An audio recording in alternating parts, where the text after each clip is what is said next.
नमस्कार किसान भाइयों। आज के इस विशेष वीडियो में मैं आपको बताऊंगा कि विपरीत मौसम में सोयाबीन की फसल में होने वाले नुकसान को हम किस प्रकार से बचा सकते हैं। ऐसी कौन कौन सी पद्धतियाँ या तकनीकी है जो भारतीय सोयाबीन अनुसंधान संस्थान द्वारा विकसित की गई है, उसके बारे में हम विशेष रूप से जानेंगे।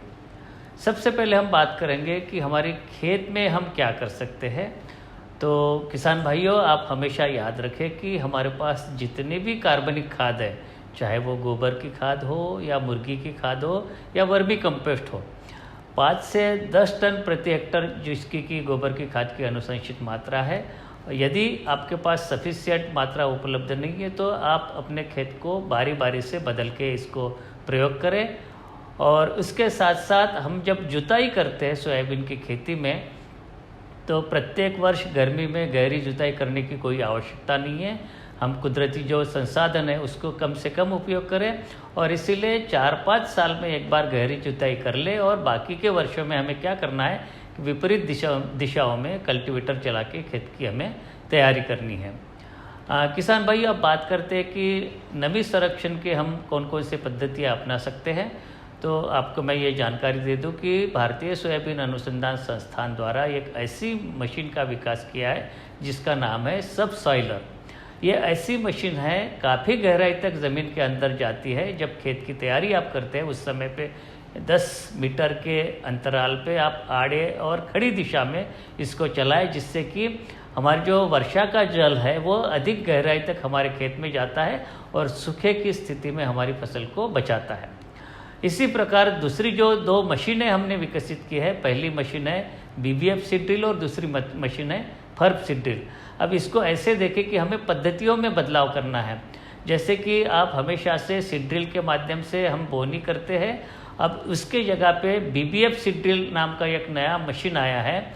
इससे क्या होता है कि बोनी के साथ साथ दोनों साइड में गहरी नालियाँ बनते हुई जाती है, जो कि पानी की निकास के लिए या जल संचयन के काम का उपयोग होता है।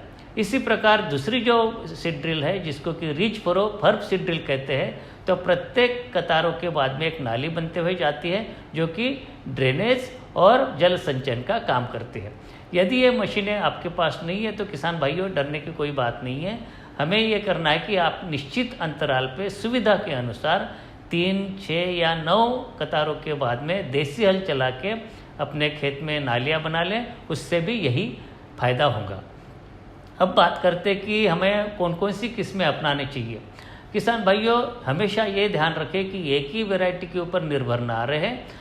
इसीलिए विभिन्न समयावधि में पकने वाली 3 से 4 किस्में हमारे खेत में लगाएं। जो अलग अलग समय में पकनी होती है उसमें अलग अलग गुण होते हैं। कुछ किस्में जैविक या अजैविक तनावों से लड़ने में सक्षम होती है। तो हमेशा 3-4 किस्मों की खेती करें।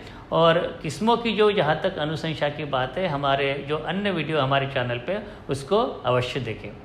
किसान भाइयों, जब सूखा होता है तो उस समय पे हमें क्या करना चाहिए।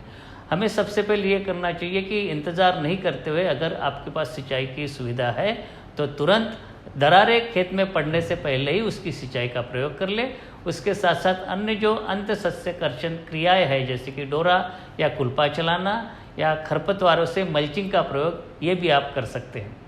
किसान भाइयों, इसी के साथ साथ हमें ये भी ध्यान में रखना चाहिए कि अपने खेत में किसी भी कंडीशन में 3 या 4 दिन से अधिक जल भराव की स्थिति नहीं बनने देनी चाहिए, यानी कि जल निकास का व्यवस्था करना पड़ेगा।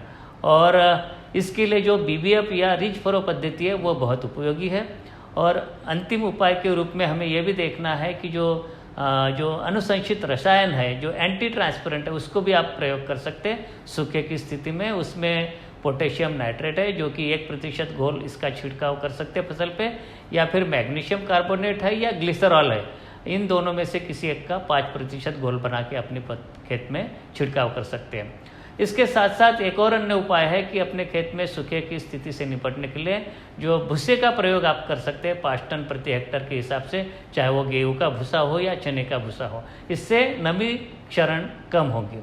इसके साथ साथ जो अन्य उपाय है, जो जैविक या अजैविक तनाव को प्रबंधन के लिए, जैसे कि समय पर कीट या रोग नियंत्रण और खरपतवार प्रबंधन, इसके भी आप नियंत्रण करते रहे और अपनी फसल को होने वाले नुकसान से बचाते रहे। तो ये थी कुछ विशेष चुनिंदा पद्धतियाँ। मिलते हैं अगली बार, तब तक के लिए नमस्कार।